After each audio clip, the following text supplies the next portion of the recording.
Welcome back and thank you for joining A Shark's Perspective. I am Kenneth Shark Kinney, your host and Chief Shark Officer. First, let me tell you about two amazing sponsors who make this show possible.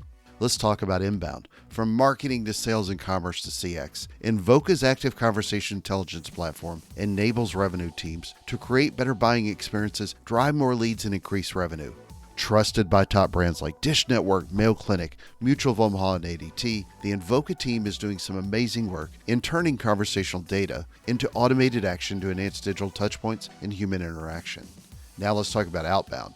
I hope that you'll take a look at Drips, the founders of conversational texting, where they use conversational AI to reach customers where they're most responsive, and that's on their phones. And working with major brands like 3 Day Blinds, Liberty Mutual, Credit Repair, and Gainsco, Drips is leading the way for some of the biggest brands in the world to improve engagement rates and outcomes for their prospects and customers. Thank you to Invoca and Drips. And now back to the show. What makes you distinctive, whether it's your corporate brand or even personal brand, say as a speaker, coach, or similar? Knowing that consumers have choices, what is your process for creating an iconic and distinctive experience that helps someone choose your brand over that of someone else? It's a question we should all ask, especially post-pandemic, to know if we're not only distinctive, iconic, provide a great customer experience, but even now if we're still relevant. Scott McKain is a keynote speaker, CSP, a member of the Professional Speakers Hall of Fame, a member of the Sales and Marketing Hall of Fame, and the author of 7 books, including Iconic: How Organizations and Leaders Attain, Sustain, and Regain the Ultimate Level of Distinction.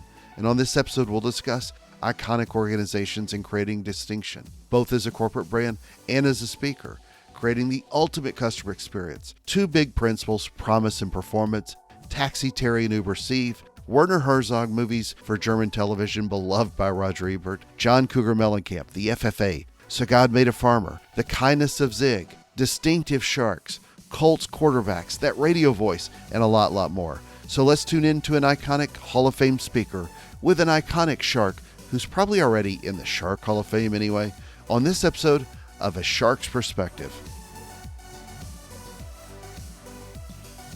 Scott, thank you so much for joining us today on A Shark's Perspective. I've known of you and followed you, read some of your books before, but tell us a little bit about your background and your career to date.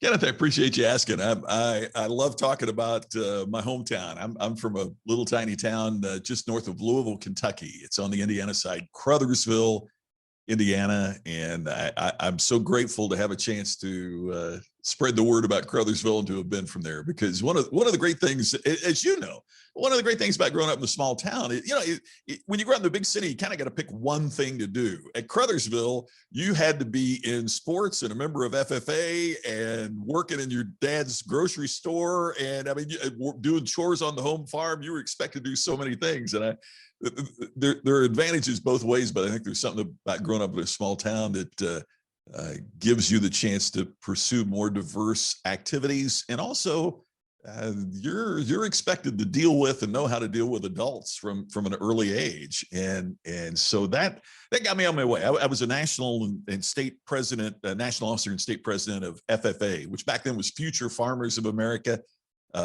Now, because how it's changed, it's just FFA because there's so many urban programs in all the aspects of agribusiness. But it gave me the opportunity to speak and to travel and to meet some amazing people, and it changed my life. I mean, until this happened, I didn't know much of the world beyond Southern Indiana and Louisville and Indianapolis, and man, just the privilege that it was to do that and change my career goals and so I went to college, graduated from college. The college hired me to work.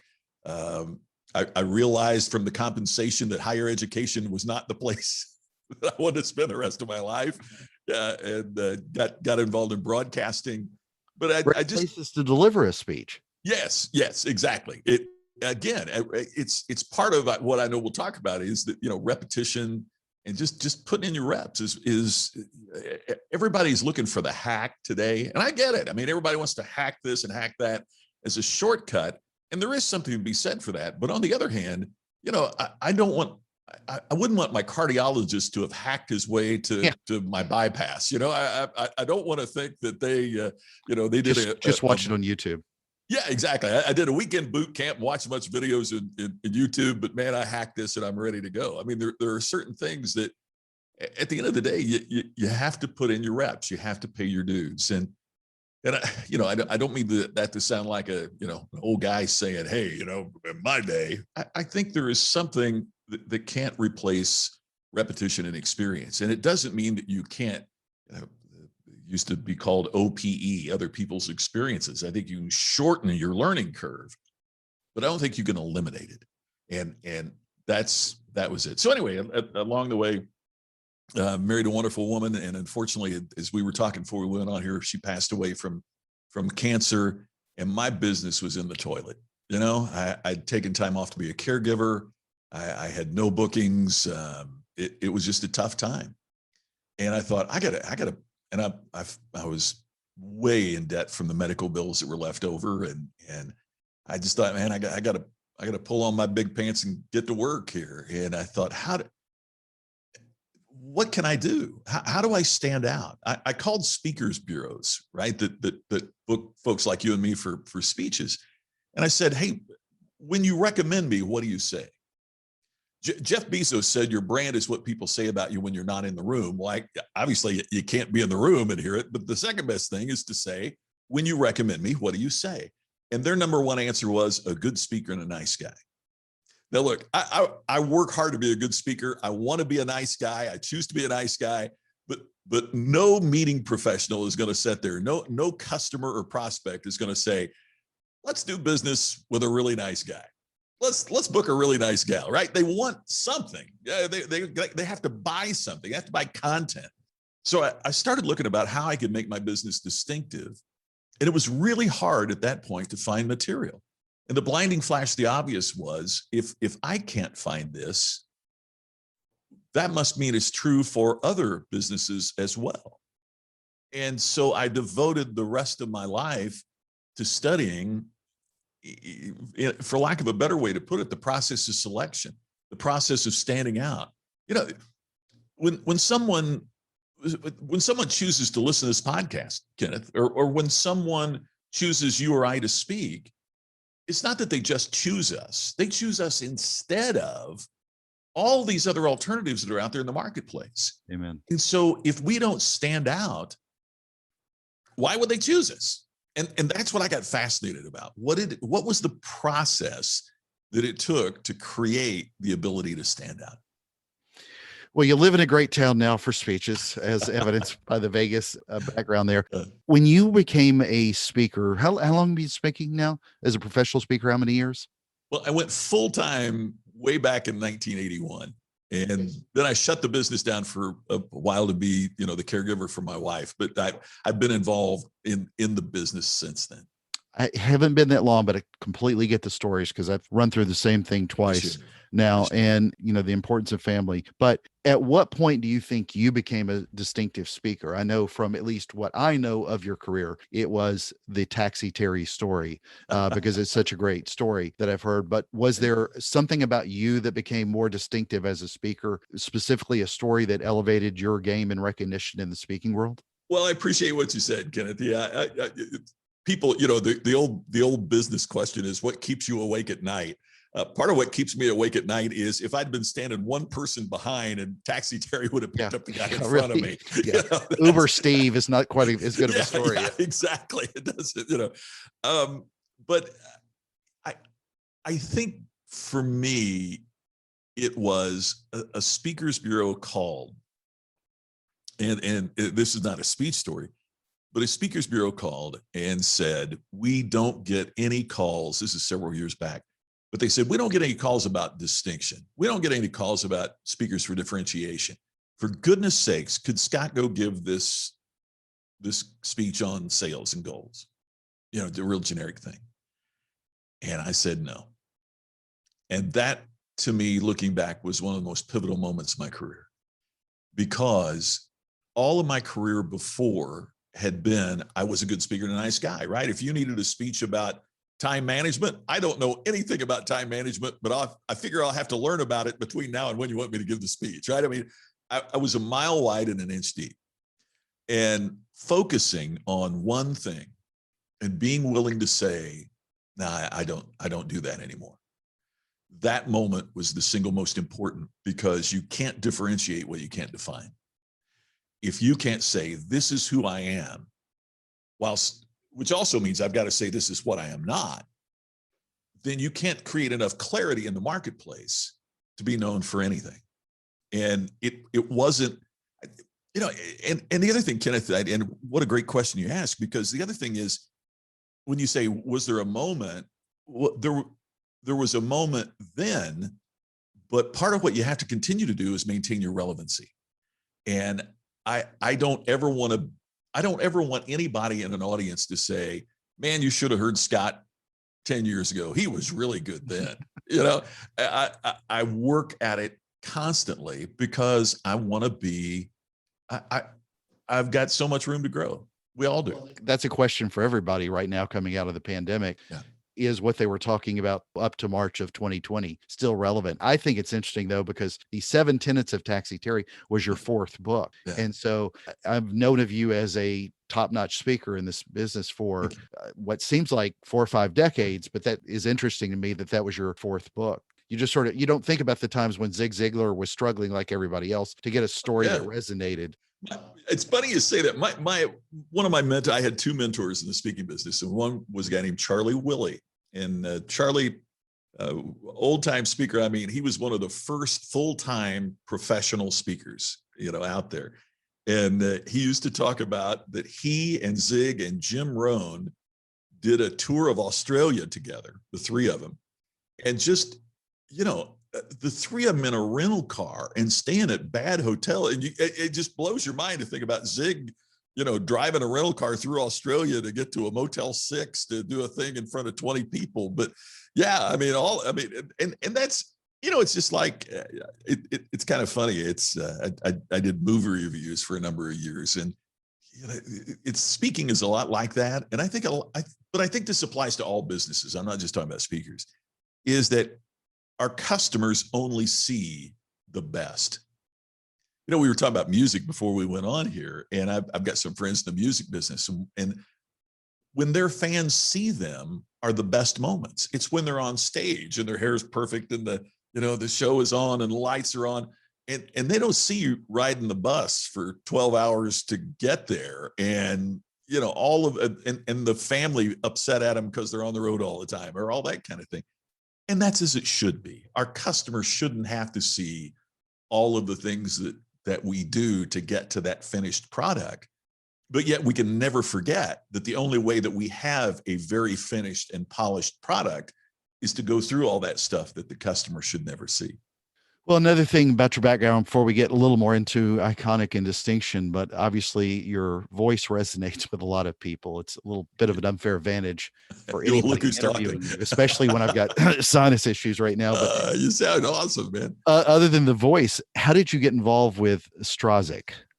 Wow. This show that Roger Ebert. Yeah, Roger Ebert. You get involved in this show about an alcoholic man recently released from prison. Joins his elderly friend and a prostitute in a determined dream to leave Germany and seek a better life in Wisconsin. Like, I don't even know when they come to you with that idea, if you're wanting to get to be on a show, it sounds great, but how did you get involved with that? Oh, what a great question. Okay. So I was the banquet speaker at the awards program for the World Livestock Auctioneer Championship. Wow. They had a contest for the best livestock auctioneer. And then they have the awards banquet, right? So they asked me to be the speaker that night. And I'm still in college. I mean, it was great, right, to go do this. Hershey, Pennsylvania, they put me up. I had a summer job. I took 2 of my buddies. We went to Hershey, rode the roller coaster, the whole bit. So I get there and they said, hey, there's this German guy and he's doing a documentary about our group. So you're going to see this guy run around camera. So I've always been fascinated by that. So I introduced myself, and it's a guy named Werner Herzog. Well, at that point, he was, I didn't know who he was. We really hit it off. We ended up going out and getting a beer, after the banquet's over, everything. So I go back to college. Never thought another thing about it. It was going to be a documentary for German television. Get a call in my dorm room. How they tracked me down, I got no idea. Get a call in my dorm room, and it was a bad connection. And I hear this voice in German, very thickly accented, saying, I want to know if you want to come to Wisconsin and play the villain in a movie. Oh. I got a buddy in Wisconsin who is a great friend and one of the great practical jokers of all time. Naturally, I assume this is Garrett DeBruin calling me. I didn't hear the name.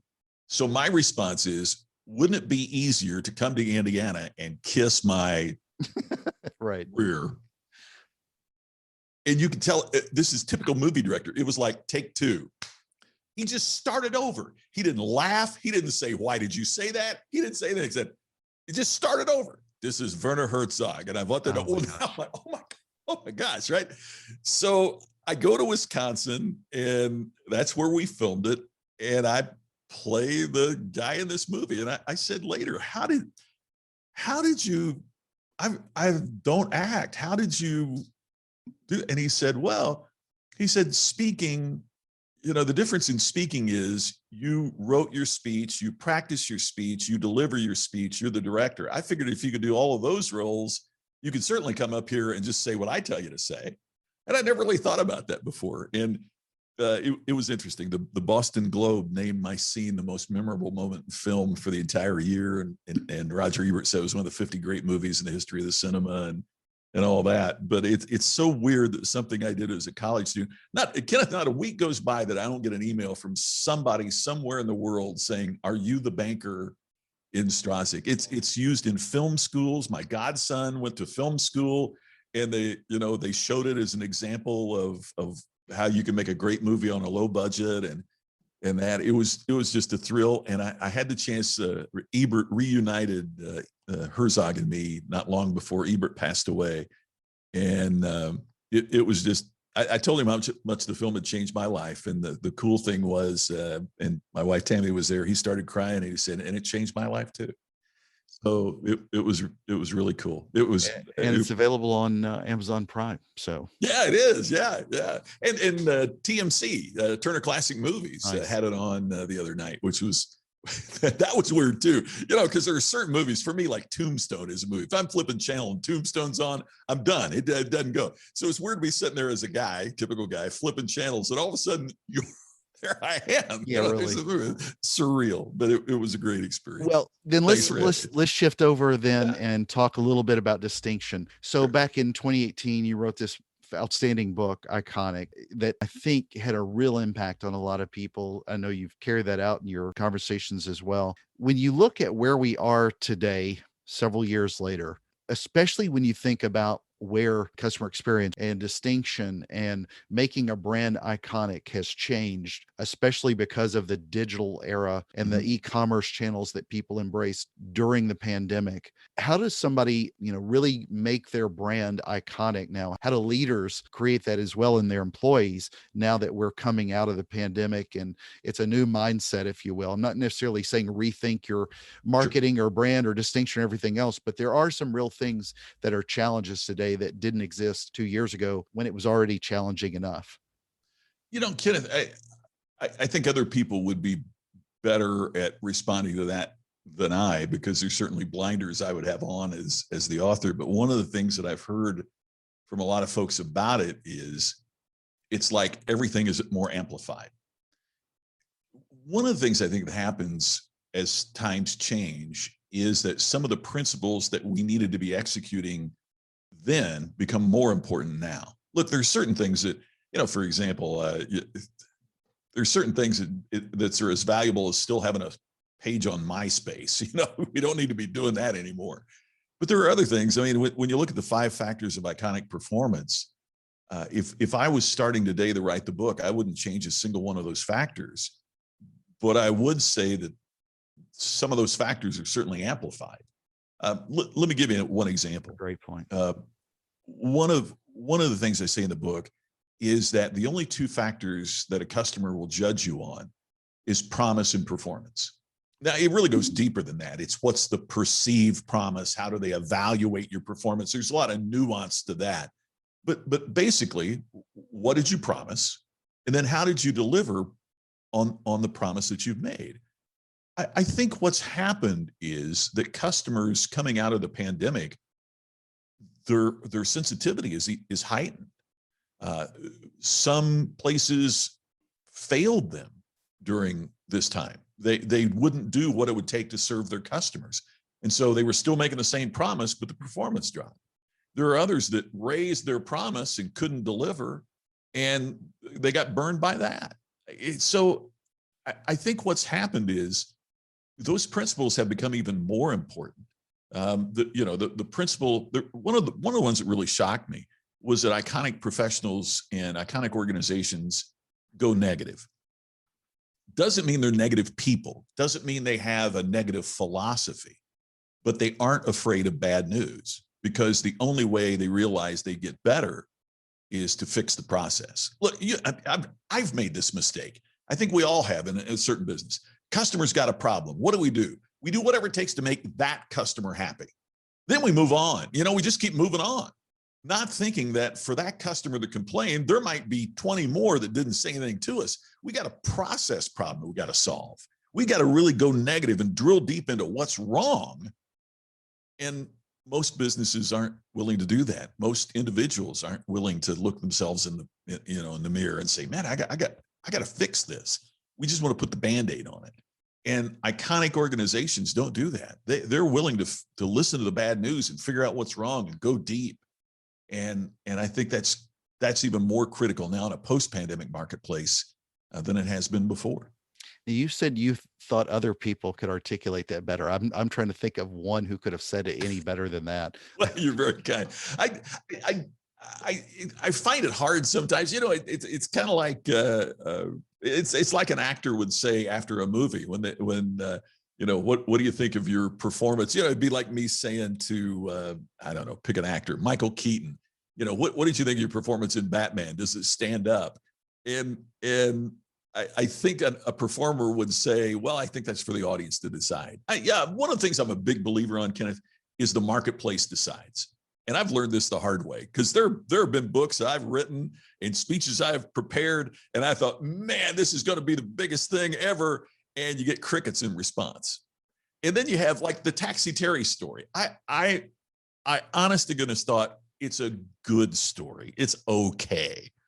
And man, I told it and the audience went crazy, and people are coming up afterwards and asking questions and stuff. And I never imagined I would continue to be telling that story. And I do. And you know why? Because the marketplace decides. There are certain things that, you've had that happen. There's certain things you think, man, look out, this is going to set the world on fire. And there's other things just kind of come along and, it takes off. Yeah, those are stories that you just can't get away from, and you're worried that like it's going to be on your tombstone. Here's the guy that told the Taxi Terry story. Yeah. I'm okay with that. I'm fine with that. But where I grew up in Southern Indiana, John Mellencamp used to play our dances at school and all that kind of thing. And John's pretty well known back home saying he just couldn't believe that Jack and Diane was a hit.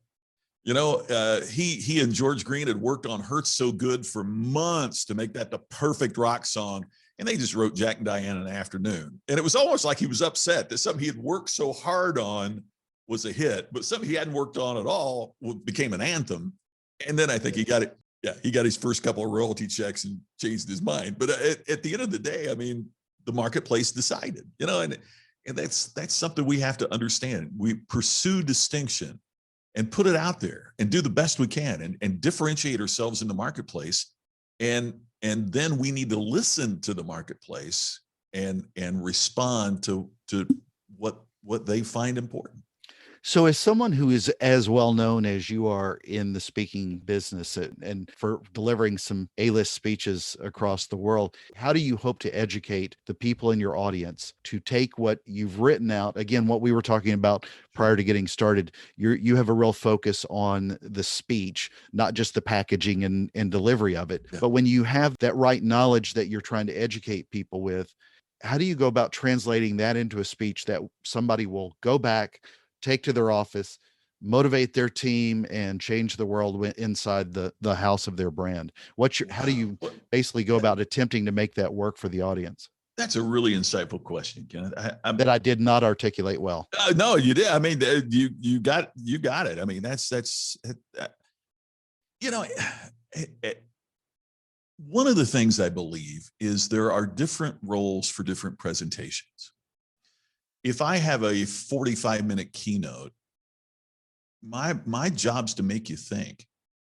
You know, I've always resisted the term motivational speaker because I believe that motivation is an inside job, as Zig used to say. You know, motivation starts within. So if the speaker was motivational, then everybody'd be motivated. And we know that's not the case. The speaker is the catalyst that gets somebody thinking, gets somebody motivated. It doesn't happen to everybody in the audience. It doesn't last forever, but it gets you thinking. So I've always thought my job with a 45-minute, 60-minute keynote speech is to really get you thinking to the point that you will pursue more information. Now, look, as a business person, I hope the information that you pursue comes from our company, comes from our organization. You know, you sign up for our Keynote Inner Circle, or you buy a book, or that's the business. But sincerely, I really want you to look for something, you know, to take it that next step and to get you thinking.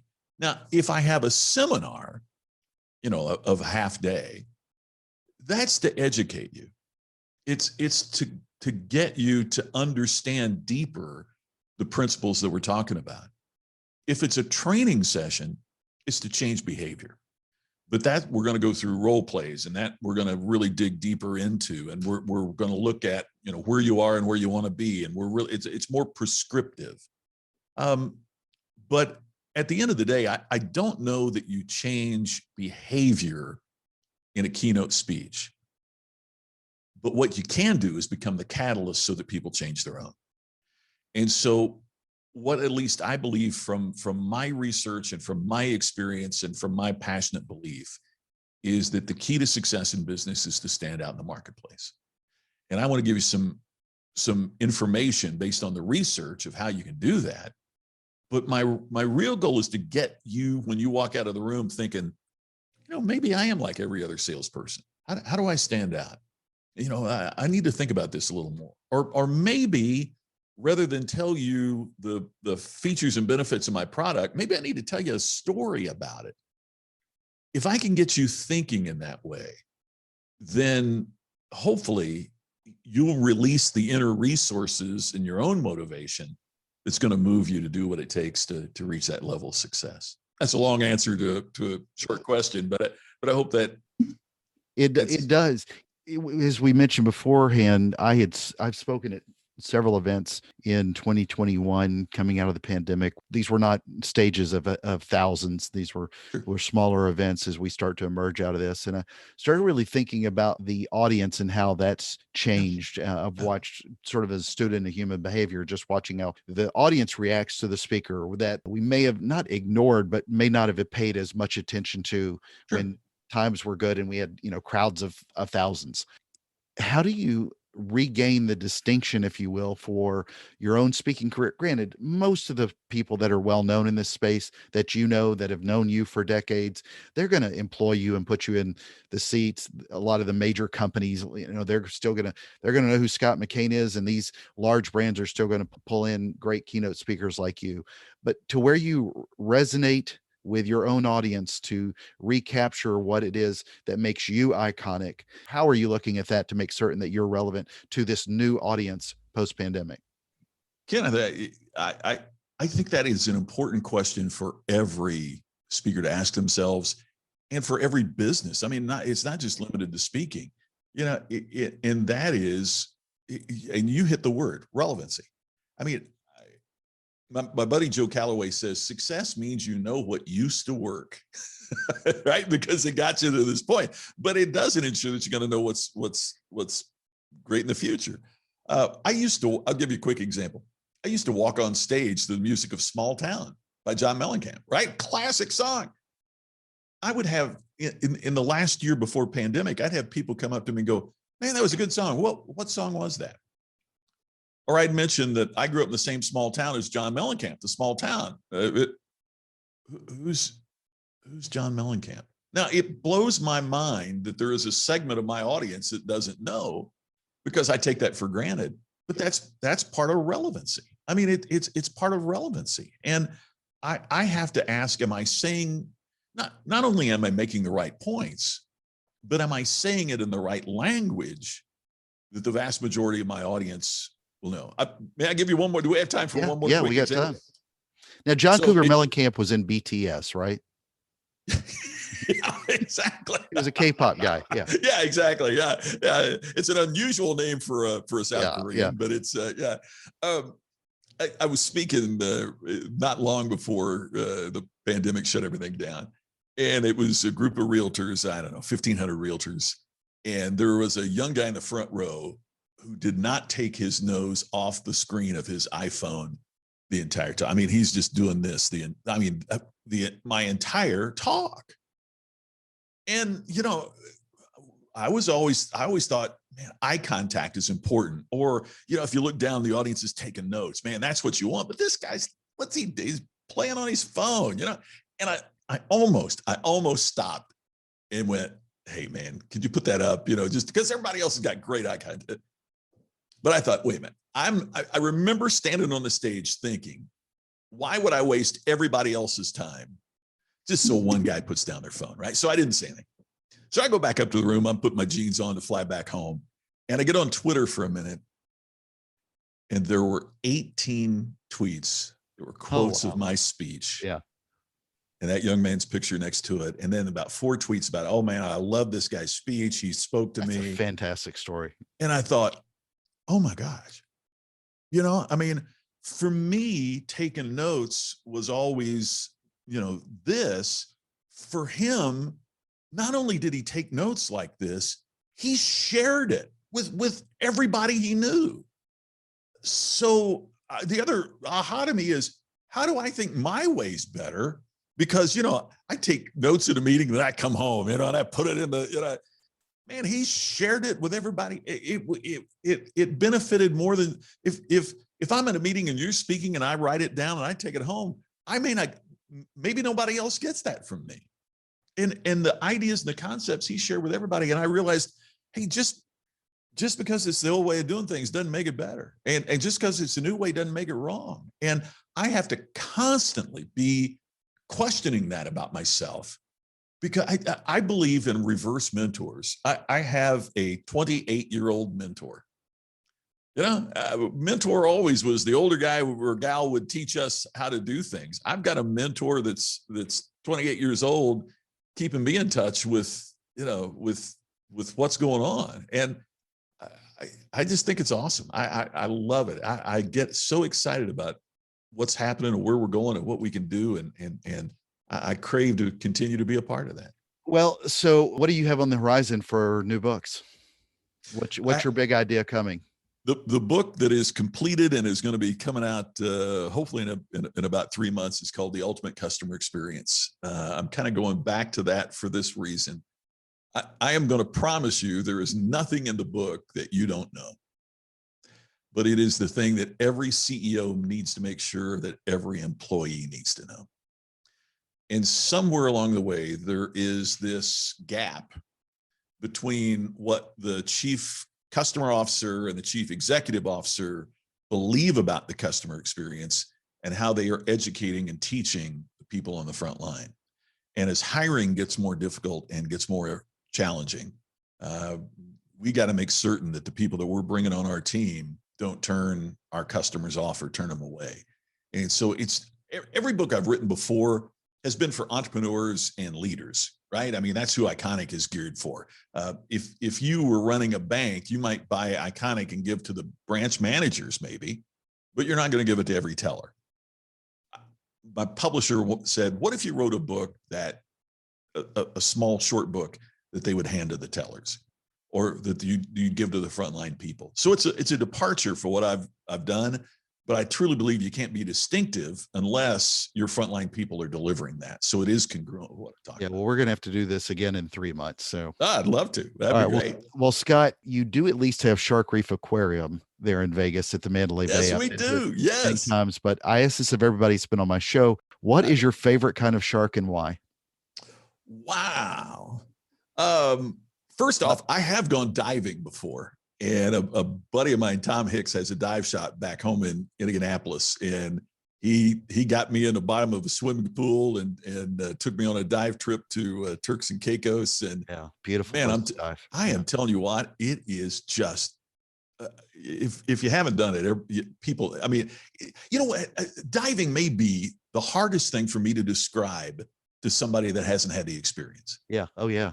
You know what I mean? I mean, I make my living with words, but I can't capture just, to me, it was like going to space. It's like being on my another happy planet. place to get away from Oh, words. it's gotta be. I mean, it's just so, I would say, just off the top of my head, my favorite shark is the hammerhead, because it is distinctive. And also, you know, I mean, I've had people say I'm kind of a hammerhead, that, you know, you just keep going, you just keep driving, you know. And so the hammerhead to me is the most distinctive of the sharks. And that's probably why I would pick it as my favorite. Yeah, believe it or not, they certify a lot of divers, or you do some of your certification not that far from Crothersville, but Mermitt Springs. Oh yeah. Yeah. So I didn't know that. No, yeah. I did mine in Indianapolis at his shop up there. But Yeah. So Well, Scott, it's a special time in the show. Are you ready for the 5 most interesting and important questions that you're going to be asked today? Here we go. I'm ready. Number 1, iconic companies. Your preference, Apple or Starbucks? I would say Apple. And the reason I'm going to say Apple is I was an Apple fan when Apple was down for the count. And Starbucks has had a progressive growth. Part of what I love about Apple is they kind of lost their distinction, and then Steve Jobs is able to get it back. And it's harder to reposition than it is to position, right? I mean, to reposition, I got to get you to forget what you used to think about me and to start, you know, thinking something new. Starbucks was able just to establish a brand and build it and grow it progressively. So I love them both, but I would pick Apple. All right. As an Indiana guy with an appreciation for history, Peyton Manning or Johnny Unitas? Well, the other problem is Johnny Unitas played his college football in Louisville. Okay. So, you know, Louisville was 30 miles from home, but I would still go with Peyton. I know that's going to upset. He's funnier than Johnny Unitas. His commercials were much better. And the thing that Unitas did, it was extraordinary, but you got to remember that Indianapolis was a basketball town. I mean, football, we liked having an NFL team, but Indianapolis wasn't a football town until Peyton Manning. And there's a case that could be made that Peyton not only saved the Colts from moving out of Indy, he also made sure that the Pacers didn't, because it just elevated sports in the city. So I think Indianapolis owes a huge debt to Peyton. Unitas's career is phenomenal, but of the two, I'd lean to Peyton. All right. Number 3, you're famously known for the Taxi Terry story, but graduating to a few years later, which is more iconic to you, Uber or Lyft? Ooh, Uber, because I mentioned in Iconic that Uber, we talked about promise and performance earlier. Uber advances their promise and accelerates their performance. There isn't Lyft Eats.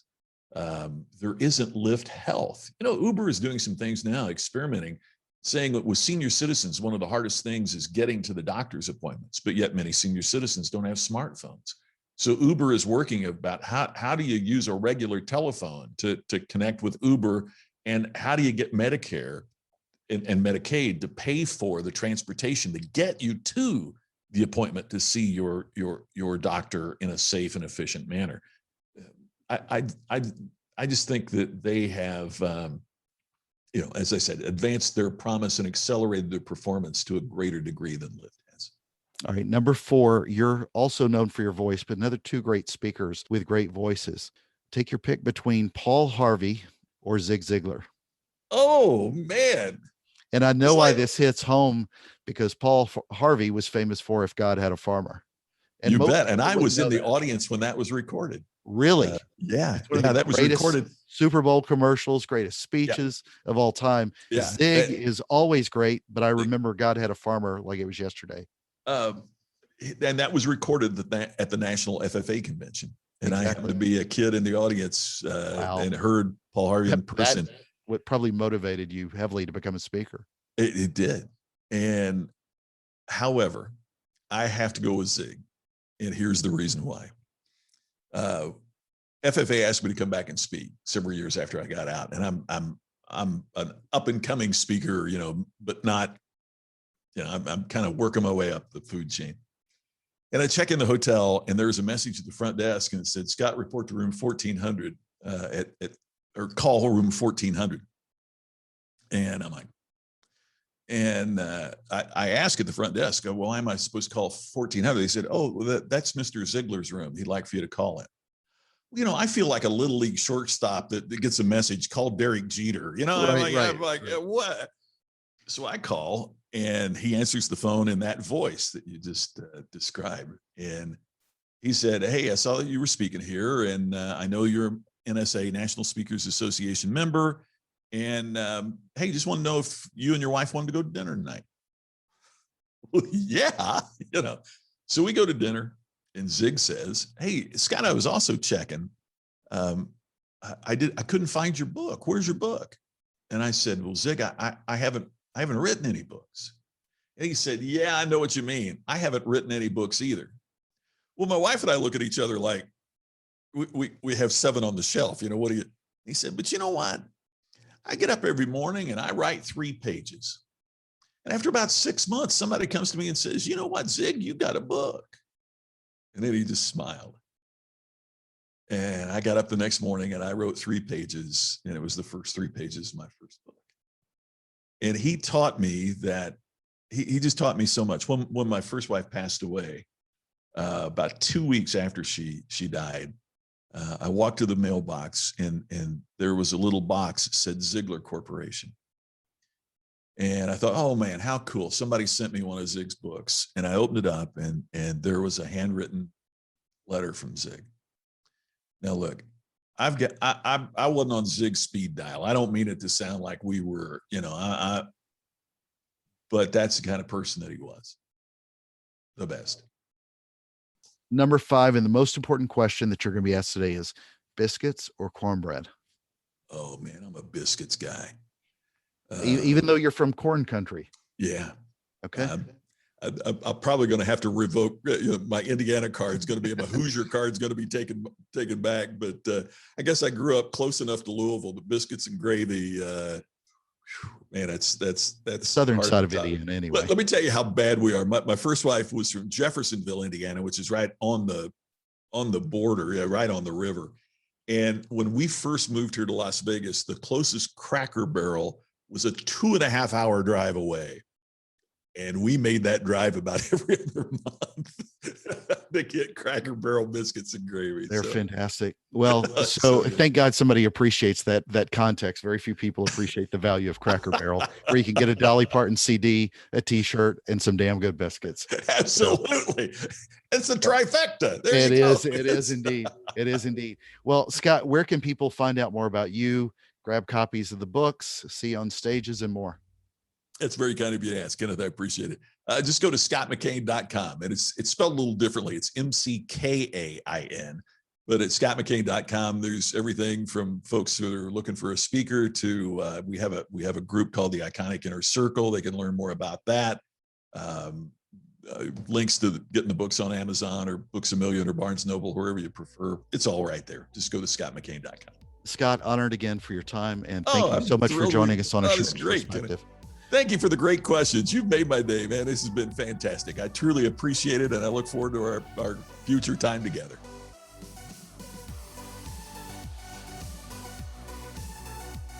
So there was my conversation with Scott McKain, a keynote speaker, CSP, a member of the Professional Speakers Hall of Fame, a member of the Sales and Marketing Hall of Fame, and the author of 7 books, including Iconic: How Organizations and Leaders Attain, Sustain, and Regain the Ultimate Level of Distinction. Let's take a look at 3 key takeaways from our conversation with him. First, great reminder that I've heard Scott speak to before, but it's always worth another reminder, even more so today.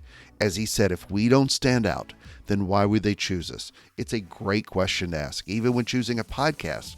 We're choosing something instead of something else. And a big thank you to everyone for choosing this podcast. Second, Another thing Scott said, and I'll quote, "You can't differentiate what you can't define.